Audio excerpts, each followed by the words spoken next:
Good day, my name is Aakash Patel and I'm the founder and president of Elevate Inc. At Elevate Inc., we are a business consulting firm that helps companies who are relocating to the Tampa Bay area and entrepreneurs that are starting their businesses. Our podcast is a great way for us to feature our great clients. Like today, you're going to hear from Rita Lowman, who's been a longtime banker and a community leader. We also want to recognize clients that are doing amazing things in their business as well. Just as we do in every podcast, we want to recognize William McKissock. He's an expense reduction specialist with Schooling Mitchell. William and his team provide a no out-of-pocket expense reduction audit in 5 specific cost categories: waste, merchant services, small package shipping courier, telecom, and e-signature. And the average savings for your business is 28%. So again, at Elevate Inc., we want to make sure that our clients are helping our community, helping our city, and also doing great things within their business. Congratulations, William, on all of your success. If you have interest in working with us at Elevate Inc., please feel free to email us, and we would love to even have you on our podcast as our guest. Thanks so much, and enjoy the interview.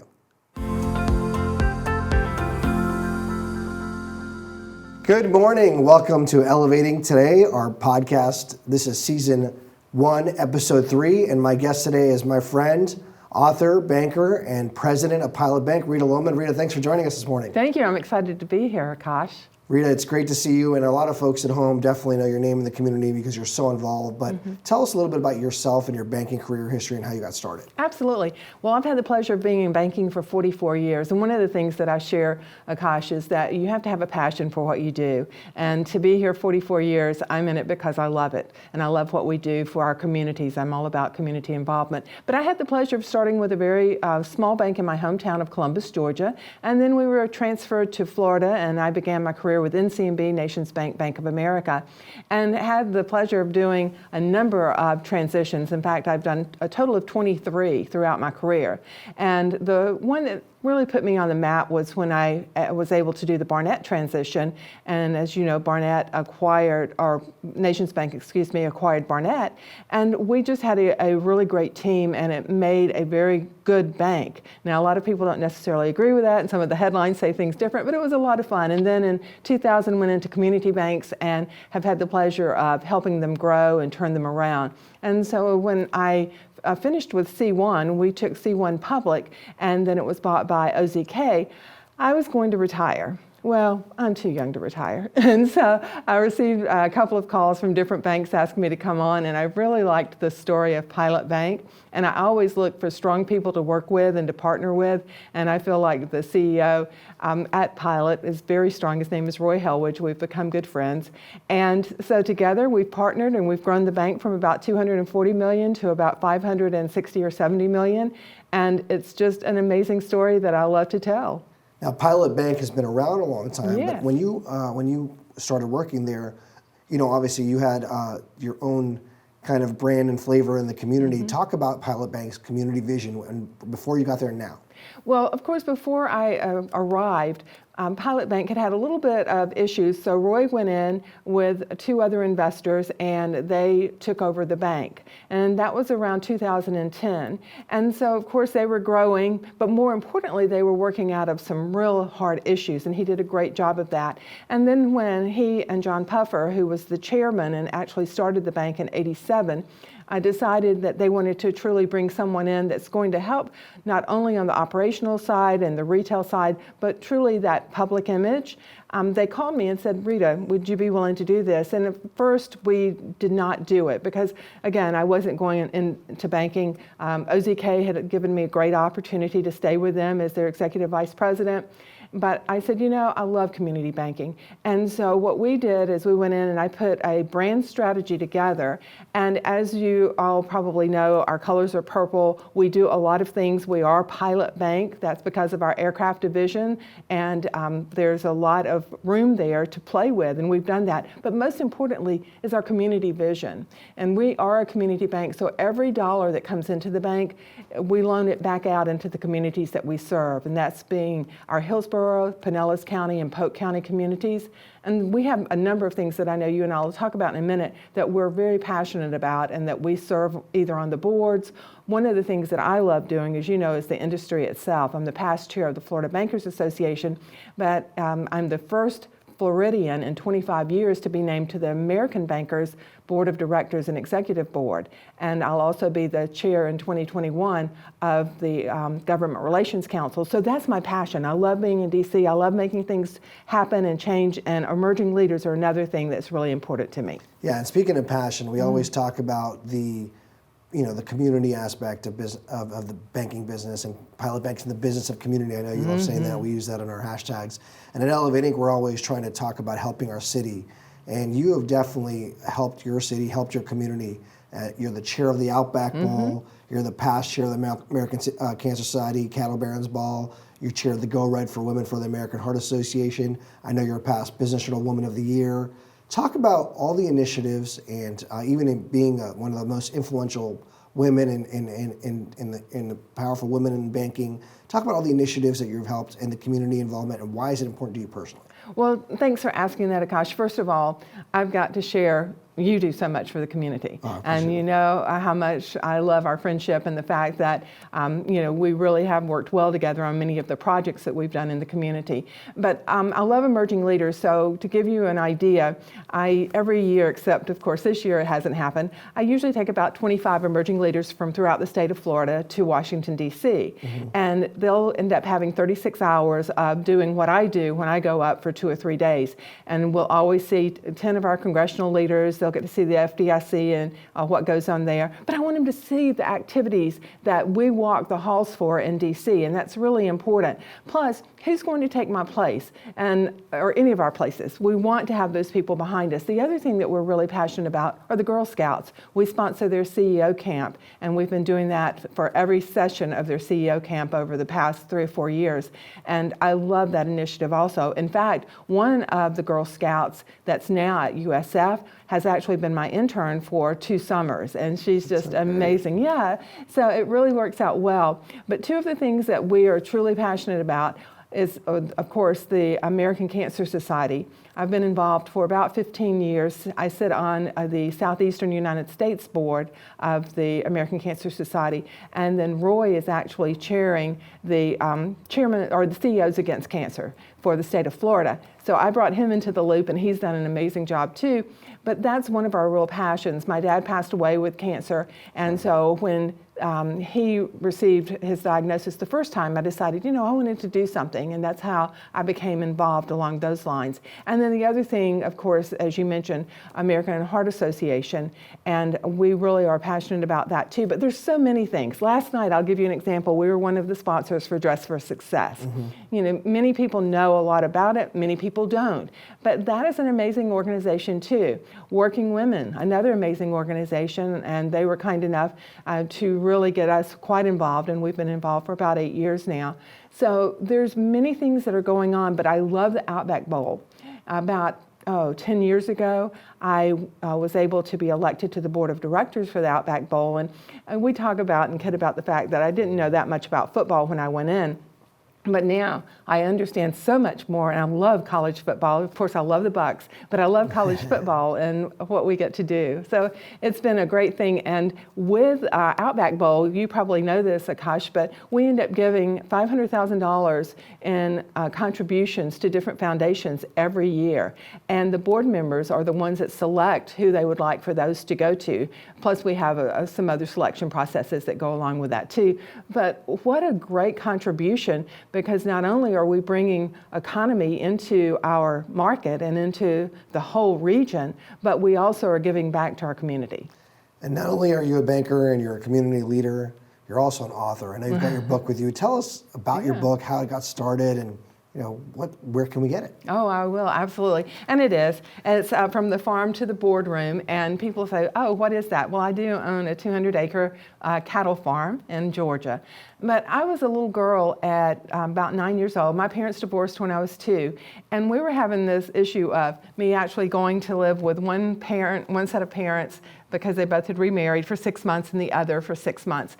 And all of a sudden, when I was 9 years old, I actually went before the judge, Judge Land. I remember it vividly. And he said, Rita, what would you like to do?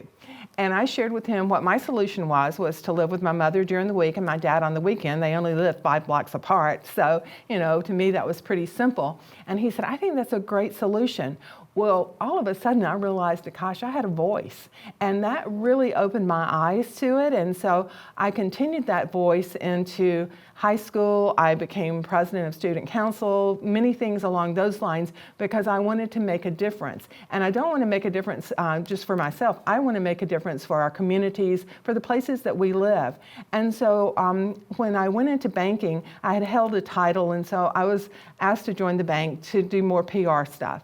Well, then I come into Florida, and yes, I became a marketing manager and then the advertising director for Florida, but then I received a call, and one of the executive vice presidents said, Rita, you know, we can teach you the skill set that you need to go into the bank, the commercial retail bank, but we can't teach you the people skills. You have that. So let's see if a marketing person can do well and banking as a whole. So 2 different marketing people, myself and another one, I went into the retail and commercial bank, and I will tell you that was a life changer. Because again, I don't consider myself a specialist. I'm a generalist in banking, and I've had the pleasure of learning everything from commercial lending to retail banks to the backroom operations to all of the, the things that we've talked about as far as all of the acquisitions that we've done over the years. I was actually doing 5 acquisitions in a 3-year period. Wow. Yeah, and that's tough. And I'll give you an example. So we were doing the Barnett acquisition. I had 1,000 people on my team, and that was the largest acquisition that had ever been done to date in the United States. Okay, so that was bringing all of these banks together, plus closing 220 plus banks in one day, which had never been done in the United States. About halfway through the process, and now we only had 9 months to do this, and we had a certain budget, plus you also have a goal of the certain amount of retention of clients that you keep when you do a transition. And I received a call, and it was from a gentleman, Ken Lewis, Ken was the president of the bank at the time, and he said, Rita, we have just bought Bank of America in California, so on Monday morning I need 500 of your folks in California. However, you're still going to bring this transition in on time and on budget. And all of a sudden it was like my whole life's changing, because some of the things that we were going to do, we had to rescale and do it a little bit differently. But the thing that was the biggest challenge was closing. We did a test. We closed about 20 plus banks 2 weeks before, but then on that date that we closed 220 banks, it was absolutely a scary thought. And we did it rather effectively. However, it's never easy to bring a $50 million bank and a $100 million bank and another $50 million to make a $200 million bank in one location. That's a really tough initiative. But what ended up happening is the headlines stated that the president of the bank, who many of you know, Alex Dink and Rita Lowman, elected to close 220 banks in one day. Well, we laugh about that. We said, oh yes, we really elected to do this. It's not like it did not come down from North Carolina that said, okay, for cost efficiency, you're going to be closing these banking centers. But we did it effectively. And the transition ended up warranting me what was called the Crystal Grenade, which was Hugh McCall, who was our chairman, his highest award, because of course he had been a Marine, and the grenades were something important to him. He had a live grenade, well, I don't want to say it was live, but he had a grenade on his desk, and so this was a crystal one. And once a year, someone from throughout the corporation would receive the crystal grenade, and I'm very honored, and I still have that because that meant a lot to me during that time.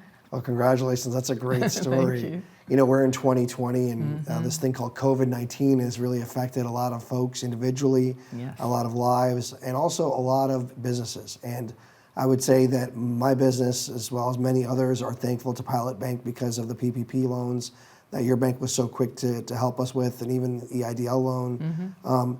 Talk about, literally, I think March 5th was the day you were getting honored at the Working Women, and I think that was the last in-person event, and then about a week later, the world basically stopped because of COVID-19. What was going through your mind, and how did you rally your team to continue to work and help business owners during the pandemic? Well, Aakash, as you know, and many of my friends know, I had a tragic event to happen on February the 26th. I lost my youngest son. So not only were we coping with the loss, all of a sudden we were coping with closing all of our banking centers, trying to figure out a new model to work on, and April the 5th, I believe, is when we began the PPP loans, and we were working 24/7, literally, for about 5 weeks, because our objective was to make sure all of our clients were able to get the loan. But what happened was a lot of the banks, through no fault of theirs, I'm not stating there, they were not able to necessarily help their clients. So we would receive referrals, and we ended up, now again, we are a small bank, we ended up doing $120 million in PPP loans for our clients in the community. And that really meant a lot to us because we knew that was very much needed. And we also were able to share. We met many times, the ABA met with Mnuchin and others to share what did that need to look like and how did we need to change it. As you know, when it first came out, the process was very, very long and pretty difficult, and we made it quick. Ended up being a very smooth process. Our lenders knew exactly how to get it out there, get it into the SBA to get your numbers so that we could say, yes, Aakash, Elevate has this loan, or whomever has this loan. And that was really important to us. But what it also did is it shared with us that technology is very important. And I will tell you that most banks did not have a true pandemic continuity plan. They had a business continuity plan because we have hurricanes. Right. But to have a pandemic plan that really takes you through what's that going to look like, how often do you clean your offices, what equipment do you need, and all the different things along those lines, it changed our thought process and it made us realize that people could work from home. Now, our team wanted to come back, and so we're all back and we're open, our normal hours now, and everything's working out really well. We've been very fortunate. Only a couple of our associates have had COVID, so we're thankful to that, and we're thankful that their families have stayed safe and healthy. However, we know many people have been affected, and we'll continue to work with legislators to be able to do what's best for our clients.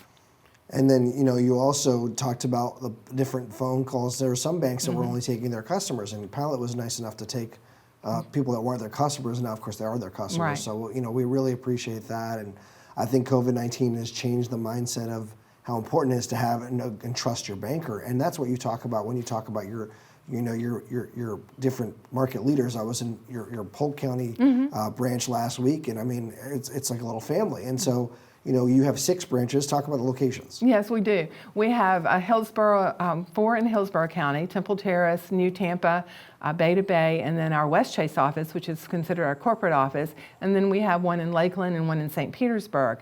And what's so exciting about all of our market leaders, we've all worked together in the past. And when you have the same core values, and trust, integrity, and honesty are 3 things that are so important to me in anything that we do. And we have that among each other. And I think that's really the key to how we've been so successful, is because our clients do trust us, like you were talking about, and they want to do business with people. The name's great, and it's wonderful to be able to have, but we have all the services that any bank has, the mobile services, the treasury products, those types of things. And what it ends up being is, I trust this person and I want to do business with this person. You might not build that trust immediately, but over a course of time, it is just a wonderful opportunity. And of course, having been in the business as long as I have, so many of my clients do enjoy banking with us, as do all of the market leaders' clients. So thank you for asking about that, and we appreciate all that you and your team do with us too. The market leaders, I will tell you, they love the fact that you come out and visit.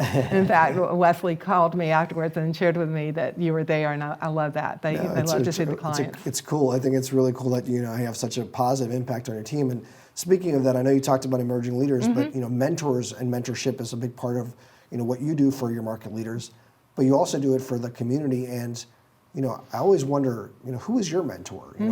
Why do you give back your time to some young professionals?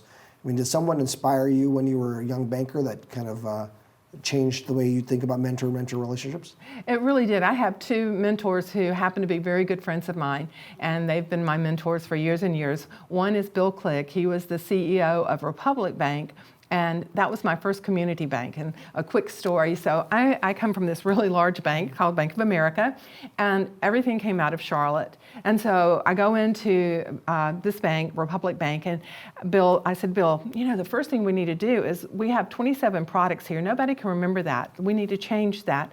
How can we go about doing it? He said, It's yours. Do whatever you need to do. Well, it was the first time all of a sudden that I realized you wear a lot of hats in a community bank, and that's really exciting. And of course, my other mentor is a good friend of mine, and that's Alex Sink. And Alex and I have learned so much from each other. I appreciate that. But I will share with you, we're selling another bank that I had been a part of, and I called Bill about someone asking me to come and work for their bank. They wanted me to be the executive vice president, and it was a very large regional bank. It wasn't a national bank, but it was a really large regional bank. And the opportunity sounded great. But I called him, and he was so honest. He said, Rita, your core values will not match this person's core values or this bank. And he was so right. That bank is no longer in business. And I am so glad that you have people like that will be honest with you. Right. Because you need that. You need someone. And, I call it mentorship, sponsorship. It's all of those things. It's advice. So someone will call me or they'll see me at an event and say, I'd love for you to be my mentor. Well, you are the same as I am. You're only able to do so much. So I may not be able to truly be what I consider a mentor where I can meet with them quite often. But what I'll do is I'll share, we can spend 30 minutes on the phone and we can talk through what some of your initiatives are, and I'll be more than glad to talk through that with you. And I will be glad to possibly share who another mentor would be that would work for you, or a coach. Some people need coaches, and I think that's really important too. Yeah, I always tell people everyone has time for coffee. It might not be right away, but they'll have time. Yeah. And now that's not coffee might be virtual, right? Right. So, well, we're going to wrap up here, but before we do, I wanted to ask you, what do you see as the future of Pilot post-COVID? And just the future of banking in general because of what you've learned from this experience. Yeah, it's interesting because I'm actually speaking at the ABA conference next week on the next 5 years, and it's technology. And also we have to really be mindful. I just did a short video on fraud. And right now, during this period of time, if somebody's calling you, asking you for anything, then just hang up but your bank is not going to call you asking you for personal information. Right. And so we try to share that, but the technology is going to continue to be the future of the bank. Now, do I think brick and mortar is going away? Absolutely not. Good. Brick and mortar will still be there, but it just won't be as expansive. Yeah, no, that's exciting because there's some people that just like going to drive through or whatever's easiest for them and on their routine. So now a lot of folks want to know, they have nonprofit organizations. Mm-hmm. They know you give a lot to the community through the Outback Bowl, through personal and through the bank itself. What's your vetting system? I mean, how do you choose what to give to? And that's a really good point. Education's important to us. Emerging leaders are important to us, and entrepreneurs are important to us also. However, we look at all different components. For instance, we had laptops that we were able to help and get into a school. And so that's an educational component, but we do look at various things. Every year you are going to see us on the educational component of the American Cancer Society. Right. That's very important to us, and so we will do the research component and the education component of that. But I'm always willing to look at what you have, and I might not be able to give a dollar donation. However, there are other things and other ways that we can help with our associates. So feel free to reach out to me.